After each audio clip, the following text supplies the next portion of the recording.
মানুহৰ গান তোমাৰ শব্দত তোমাৰ গানত সৃষ্টি হয় শিল মানুহৰ সম্ভাৱনাময় পূৰণ যিগৰাকী শিল্পীয়ে পৃথিৱীখনক এই শিল্পীৰ ঘৰ সাংস্কৃতিক প্ৰদৰ্শনী স্থল বুলি অভিহিত কৰিছে সেইগৰাকী ৰূপান্তৰৰ শিল্পী ৰূপৰ জ্যোতিপ্ৰসাদ আগৰৱালাদেৱৰ অমৰ সৃষ্টিসমূহৰ লেজেৰী বুটলি চাচনি মইনা পাৰিজাতৰ দ্বাৰা আয়োজন কৰা শিল্পীময় তিনিওকালৰ শীৰ্ষক অনুষ্ঠানভাগলৈ আপোনালোকক স্বাগতম জনাইছোঁ। আজি শিল্পী দিৱস বিশ্ববৰেণ্য শিল্পী ৰূপান্তৰৰ শিল্পী ৰূপৰ জ্যোতিপ্ৰসাদ আগৰৱালাদেৱৰ মৃত্যুবাৰ্ষিকী এই বিশেষ দিনটিত প্ৰাতঃস্মৰণীয় এইগৰাকী শিল্পীক সশ্ৰদ্ধ প্ৰণিপাত জনাইছোঁ। অসমীয়া জাতীয় জীৱনত মহাপুৰুষ শংকৰদেৱে নিৰ্মাণ কৰা সংস্কৃতিৰ বৰভেটিৰ ওপৰত সাহিত্য সংস্কৃতিৰ সং প্ৰতিষ্ঠা কৰা সকলৰ ভিতৰত জ্যোতিপ্ৰসাদ আগৰৱালাদেৱ অন্যতম। জ্যোতিপ্ৰসাদ আগৰৱালাদেৱৰ সাহিত্যৰাজি অধ্যয়ন কৰিলে এটা কথা স্পষ্ট ৰূপত দেখা যায় যে তেওঁৰ নাটক কবিতা গীত প্ৰবন্ধ সকলোৰে মাজত প্ৰতিফলিত হৈ আছে যে তেওঁৰ গভীৰ জীৱনাদৰ্শ। তেওঁ আছিল মূলতঃ এজন বিপ্লৱী, কিন্তু তেওঁ বিপ্লৱ ঘোষণা কৰিছিল হিংসা আৰু দুষ্কৃতিৰ বিৰুদ্ধে। শিল্পীময় তিনিওকালৰ অতীতৰ বৰ্তমানৰ অনাগত ভৱিষ্যতৰ আজিতেই যাত্ৰা কৰি অনাদিলে যাওঁ ধ্বংসৰ মাজেদি মই ৰূপান্তৰেদি ৰূপ পাই নৱতম সৃষ্টিৰ শলিতা জ্বলাওঁ জনতাৰ হৃদয়ত মোৰ ফুলো আনি দে মই পিন্ধো বিশ্ববেগ নতুন দৃষ্টিৰে চাওঁ সৃষ্টি অনিমে নানা ভাষা নানা জাতি বৰ্ণ যিনি মই শুনো ঋণী জনতাৰ এক অপূৰ্ব সংগীত।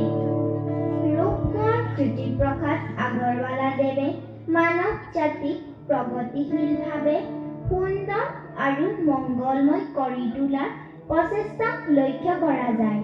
জ্যোতিপ্ৰসাদ আগৰৱালাদেৱৰ চকুৰ পানীৰে যি জোনাকী সাধু লিখি থৈ গৈছে তাৰ আলোকত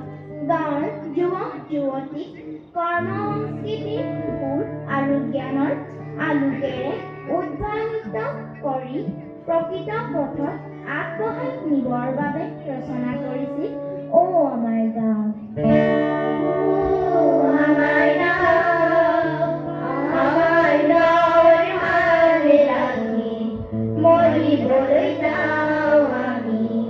মৰিবলৈ যাওঁ ও আমাৰ গাঁৱৰ মানে ৰাখি মৰিবলৈ যাওঁ আমি মৰিবলৈ যাওঁ ভৰপূৰ তামোলেৰে সেউজীয়া পথাৰেৰে ভৰপূৰ তামোলেৰে সেউজীয়া পথাৰেৰে দূৰতে জিলিকি থকা আমাৰ গাঁও দূৰতে জিলিকি থকা আমাৰ গাঁৱৰ মান ৰাখি মৰিবলৈ যাওঁ আমি মৰিবলৈ যাওঁ দেশৰ হকে মৰিব পৰা আমাৰ গাঁৱৰ ডেকা ল'ৰা ডেকেৰী নহয় পাছ পৰা অ আমাৰ গাঁও দেশৰ হকে মৰিব পৰা আমাৰ গাঁৱৰ ডেকা ল'ৰা ডেকেৰী নহয় পাছ পৰা অ আমাৰ গাঁৱৰ মান ৰাখি মৰিবলৈ যাওঁ আমি মৰিবলৈ যাওঁ একথা মাতি মই উপজিয়ে পাওঁ একথা মাতি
সৌন্দৰ্যৰ উপাসক ৰূপকোঁৱৰ জ্যোতিপ্ৰসাদ আগৰৱালাদেৱ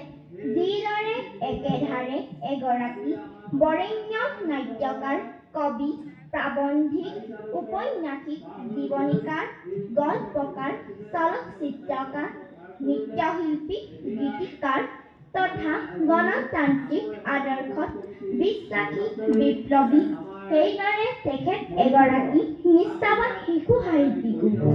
এইগৰাকী ব্যক্তিয়ে শিশু উপযোগী সাহিত্য সৃষ্টিত শিশুসকলৰ প্ৰতি ঐকান্তিক নিদৰ্শন দাঙি ধৰিলে সেয়া স্মৰণযোগ্য। পোহৰ দিয়া আৰু পোহৰ দিয়া, মনৰ আন্ধাৰ আঁতৰ কৰি আলোকলৈ নিয়া, সদায় সঁচাত থাকিবলৈ মনত দিয়া বল, আমাৰ হিয়াৰ জলুক তোমাৰ যদি জলমল, সুন্দৰ তুমি য'তে আছা আমাক মৰম দিবা, সোণ পোৱাতি বেলিৰ আঁৰত থাকি হাঁহিবা, তৰা জোনৰ সিপাৰতো দূৰলৈও দূৰণিতো আমাক হ'লে নাপাহৰিবা। আধুনিক অসমীয়া সংগীত জনক ৰূপকোঁৱৰ জ্যোতিপ্ৰসাদ আগৰৱালাদেৱৰ গীতবোৰত পৰিচিত মাটিৰ সুৰ, মাটিৰ কথাই হ'ল জ্যোতি সংগীতৰ বিশেষত্ব। তেখেতৰ কবিতাৰ দৰে গীতসমূহৰ মাজত দেখিবলৈ পাওঁ শিল্প চেতনা, স্বদেশ প্ৰীতিৰ আভা। সেউজী সেউজী সেউজী অ, সেউজী ধৰণী ধুনীয়া, সেউজী সেউজী সেউজী অ, সেউজী ধৰণী ধুনীয়া, বনোৱানী শস্যৰ পথাৰ ফুলাতে শুভে ৰদালিৰে ফুল ফল সেন্দুৰীয়া,